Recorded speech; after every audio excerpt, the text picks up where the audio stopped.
There's this game I just finished playing. You play as a silent protagonist, wandering a large, interconnected world. A world that is a shell of its former self. On your quest to save this land from an enigmatic evil, you slowly uncover information about the calamity that transpired. You discover new abilities, unlocking previously inaccessible areas. There's tough platforming, tough enemies, but you defeat them, or mostly they defeat you. The death screen becomes your friend, your only friend in this large, lonely world. A metronome. Dead, dead, dead. Your ghost haunts you after you die. But the bosses, the art style, the atmosphere, you can just get lost in this place. That game I just finished is Blasphemous. Oh shit. I was showing the wrong footage. Let's back that up again. Let's see.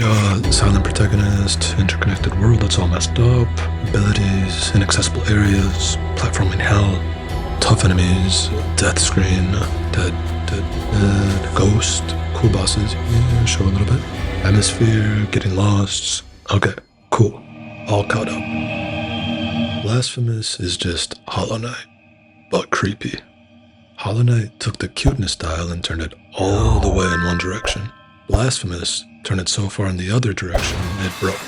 But at least they fall on the sides they do. Because imagine a cute Blasphemous. How do you make these bosses cute? Actually, now that I see it, it kind of works. So, what is Blasphemous about? Blasphemous is mostly about seeing this screen. And seeing it so often it gets imprinted into your vision to the point where you start seeing it every time you close your eyes.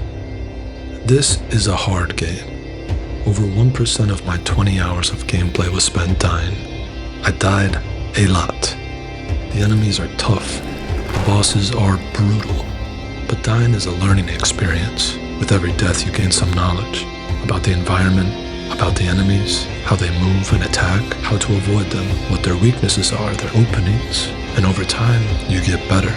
The initial clunkiness of the combat and platforming fades away as the hours go by and your deaths tally up. Still you die, but it's less frequently. You feel yourself figuring out the world. Each death is a stepping stone. Each death is progress. A lot of times it's just bullshit though. Like these moving ladders, the hitboxes on these spikes, probably 10 of my deaths are just me going through a fucking doorway and accidentally running off an edge because the screen hadn't fully faded in. Is this game just difficult for the sake of difficulty? Or does it play a deeper role? Like, perhaps. Usually this is the part of the review where the reviewer says, warning, spoilers ahead, skip to this time code, blah blah blah blah. But I don't even know how to spoil this story. I'm gonna be real with you, I don't know what the fuck this game is about. Blasphemous just drops you into a pile of naked dead bodies and says, fuck you, you figure it out. And that's the kind of storytelling I like. The more you learn, the more you realize you don't understand. It's like an extended episode of Lost. The answers are just new questions in disguise. Here's some notable questions I had in my playthrough. Did she just impale herself with a statue? Why are they so tall? Or am I just really little? Who are you? You? Oh, what? I got a lot of questions right now, but I'm just gonna back away and pretend I didn't walk into this room. I think the best approach to this game is to treat it like a psychedelic trip. Just experience it. Don't try to fully comprehend it. Just let it happen. So, as far as I can tell, there was a miracle, capital M. And it happened, but it sounds more like the apocalypse. And now everything is all twisted and messed up and everyone's talking about guilt. And you're not talking about anything, ever. You do like to smear blood on your face, so much so that it literally heals you. It seems like you're trying to rid the land of evil, or find out what's happening, or find the miracle, save the miracle, kill the miracle. I like the ambiguity of the storytelling. You are in this world, and it doesn't care if you're following along. There is a narrator character that shows up throughout the story, providing you with some direction and lore. By the end, there's a lot of pieces that have come together, but the full picture never crystallized into a coherent whole for me. Then again, I was just along for the trip. Blasphemous is a Metroidvania, a bit more Metroid than Castlevania. There's no RPG mechanics, no leveling up, no stat screen, unfortunately, but otherwise it follows the battle-tested Metroidvania formula.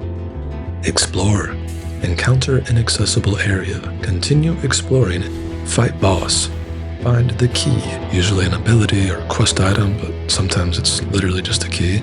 Explore previously inaccessible area. Backtrack. Get lost. How fun a Metroidvania is usually depends a lot on how much time you spend doing those last two things. Luckily with this game, I didn't ever get lost for too long. Usually just needed to look at the map and head for any of the blank spaces I hadn't visited. Backtracking though. I feel like Metroidvanias don't mix well with hardcore difficult platforming or deadly difficult enemies, precisely because these games require backtracking. And backtracking repeatedly through areas where you're probably going to die just sucks. There's an inherent conflict between game difficulty and game openness. One solution would be more advanced movement abilities. In Super Metroid, you can speed boost and shine spark. Symphony of the Night, you can warp into a bat or wolf. I don't know. Or maybe I just need to get good and stop walking off ledges. You start the game with some basic moves. You can swing your sword right, left, up. You can parry enemies, but you're stuck with the sword. No other weapons in this game. Finding specific statues littered across the map let you unlock sword abilities and improve your strength. Sword boomerang, charge attack, sliding attacks. Occasionally, you stun the enemy, and you can perform these very necessary executions. It wouldn't be a Metroidvania without discoverable abilities. Blasphemous has these in a few categories. Prayers, various magical abilities you equip that deplete your blue fervor bar, basically the way spells and MP work in other games. Relics, rare, permanent abilities like seeing invisible platforms or surviving toxic air. Beads, which provide small buffs and abilities. These range from increasing vitality, strength, element resistances, speed, or minor abilities like see enemy health bars or gain items from destroying property. Most of these had a very minimal effect, so I just used all the movement-related beads. Beads that allowed me to run faster, dodge further, and dodge more often. Finally, you have Mea Culpa hearts, which will apply a buff but with consequence. An example is increased attack damage but your defense is lowered. These were mostly whatever, I just kept the same one on throughout the entire game. The item progression in this game was weird and uneven. I'd gotten basically to the end of the game, found all the statues, upgraded my sword, my health, found all the flasks, but still by this point only had a few prayers and was missing most of the relics and the Mea Culpa hearts. I felt like I'd been exploring the areas well, so how did I miss so much? Platforming definitely takes some time getting used to. Platforms are often in this weird spot where I'm basically jumping through them, but not quite high enough. So I have to find the side, jump up, grab the ledge, and pull myself up. It's a minor complaint, but this boss fight, almost all of the platforms were that way. You're limited to just a jump. No upgrades to your jump height, no double jump. And I didn't know that going into this game. So I figured, eventually, I'm gonna find a double jump. It's gonna happen. Where is it? My entire playthrough, I spent looking for some jump upgrade that didn't exist. There is this game's version of a wall jump. It's more of a wall climb. It's slow, took me a while to get used to, but once you get the movement down, it can feel a bit rewarding sliding, jumping, ledge grabbing, all while fighting and avoiding various enemies. Rewarding, yeah. Until you come into contact with spikes and ladders. Spikes in this game instant kill. You're just dead, back at your last save. Only now, you're weaker. Oh, and ladders? Oh, you think you can just jump into them and grab on? You think you could do it? Hey, I thought so too. I was like you, but I grew up. The world isn't what you imagined it would be, okay? Ladders are lies.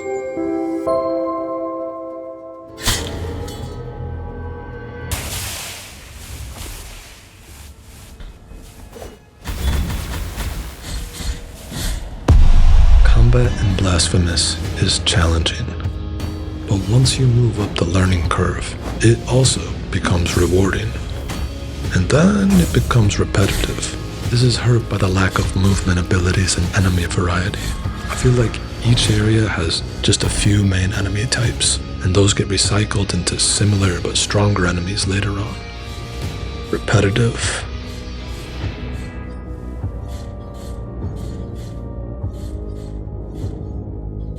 At least the pixel art is awesome to look at. The real main spotlight of this game is easily one of the best parts of the game, and the main thing that kept me going. The bosses are so messed up. Every time I went in expecting some new fucked up monstrosity and still was always shocked. There's something really satisfying about struggling on a boss for 20, 30 minutes, dying time after time, but slowly learning their moves, developing and improving your strategy, and then overcoming it. I only wish there was more of them, and less of the filler in between. Bosses did feel uneven though, and some of that may have to do with the game being a bit open in how you traverse it. Like this boss, for example, I completely missed and found by backtracking later on. I felt weirdly overpowered and beat it on the first try. This boss, second to last boss, struggled. Died like 20 times. But final boss, nah, much easier. Let's talk about the best part of the game. It's just so good. Here, I'll just shut up and let the images speak.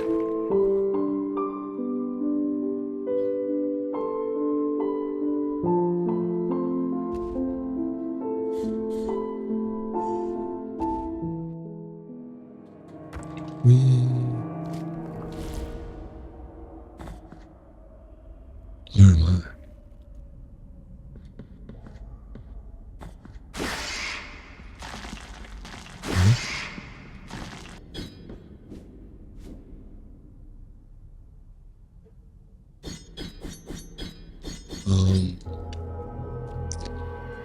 Okay.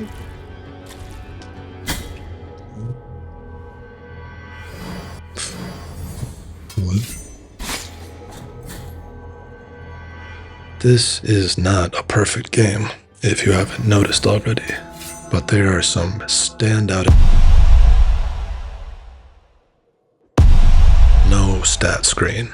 In a strange UI choice, the devs chose not to visualize any of these stat buffs. If you want to figure out what an item does, the only way to know is to read the paragraph of text, and then reread it again and again. The effects of these beads are all so vague, and when I go back and need to find a specific item to equip, I have to reread all the text and see which one gives me the buff I'm looking for. It's missing a key quality of life feature, a screen on the side showing these numbers. It's so much easier to find what you're looking for that way. But nah, just gotta memorize everything. Or not use it, which is what I mostly opted for. Bullshit point number 2. You can fall multiple screen lengths with 0 damage, as long as you don't fall through a screen transition into another room. If you do that, you're dead. This makes 0 sense. This isn't original Castlevania. Why do this? The weird thing is, you can get some ability later on that stops this from happening. Suddenly you can fall through screen transitions without dying.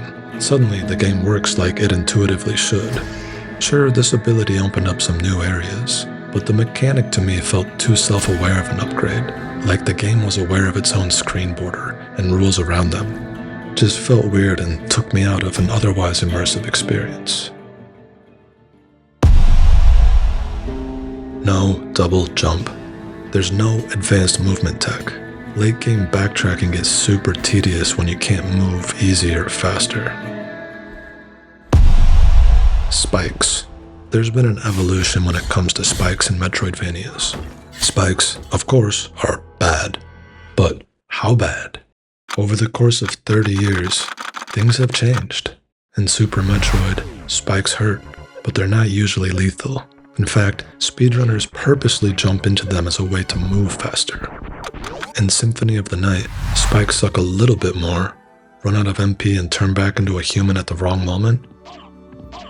Hollow Knight did something a little different, damaging you, but not killing you, resetting you back to your last jump point. But Blasphemous? Oh, you touch a spike?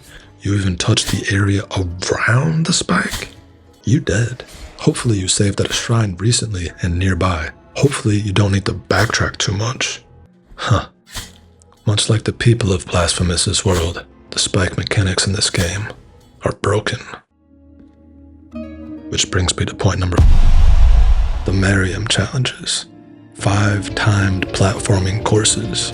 The platforming mechanics in the game taken to their extreme. And it's all spikes and ladders. And you know how I feel about those.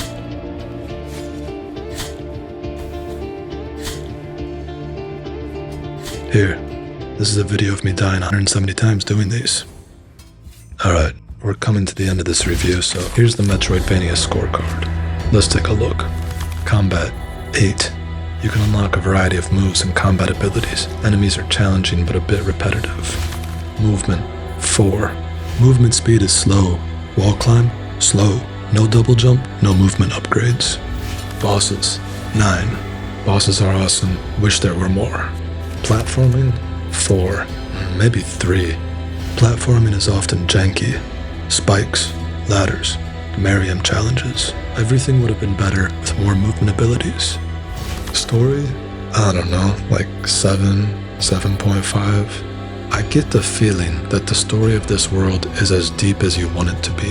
I'm sure if I read every item description and replayed the game and focused on all the dialogue a lot more, I'd rate this higher. Spikes. This is a very important criteria. 1, 0, I don't know, -1. Spikes in this game suck. Art direction. Another easy one. This is 10. This is pixel art at its greatest. There are pixel art cutscenes. Music, 6.5. It has its own unique sound, sets the mood, builds the atmosphere. It's okay, but nothing memorable. Nothing that stuck in my head. Atmosphere, 10. The world of Blasphemous is a nightmare, and it feels like it. It's all very unsettling.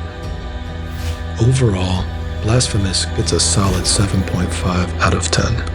There are many remarkable things about this game, but the spikes just suck. Also, Hollow Knight is better.